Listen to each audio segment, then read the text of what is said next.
Maintenant, c'est une journée qui risque de marquer un point tournant dans la guerre à Gaza, Sabrina.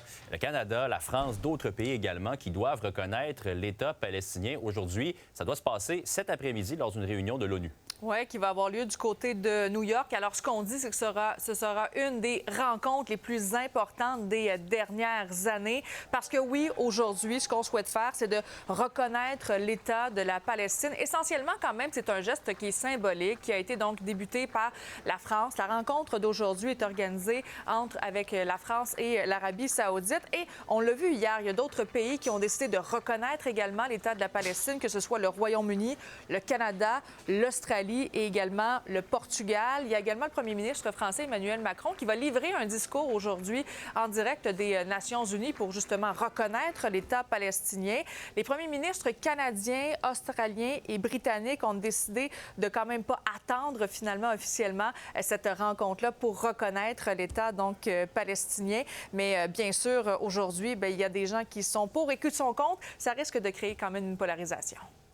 Et on voit déjà des effets visuels parce qu'il y a des pays qui ont hissé des drapeaux de la Palestine déjà.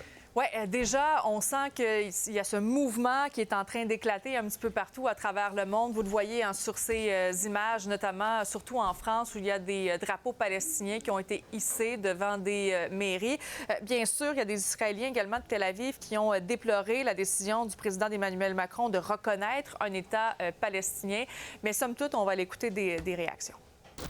Ce drapeau-là n'est pas le drapeau du Hamas. Il est le drapeau de femmes et d'hommes qui ont le droit, eux aussi, à la liberté et à l'autodétermination. Il est le drapeau de femmes et d'hommes aujourd'hui martyrs à Gaza. Il est le drapeau de ceux qui, aujourd'hui, vivent un génocide que nous devons condamner de toutes nos forces. Et moi, en tant que patiente, je suis très contente. Ça me fait du bien.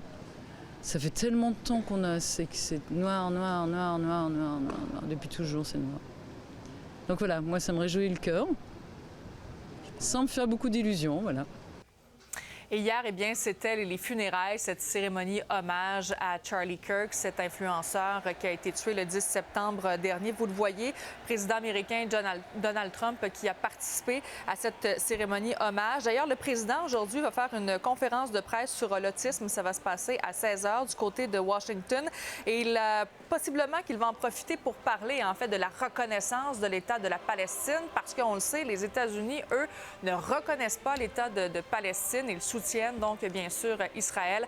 Alors, ce sera intéressant de voir qu'est-ce qui va sortir de cette conférence de presse en fin d'après-midi, Jean-Simon. Merci, Sabrina. Suivez tout ça pour nous. On te retrouve à 17h.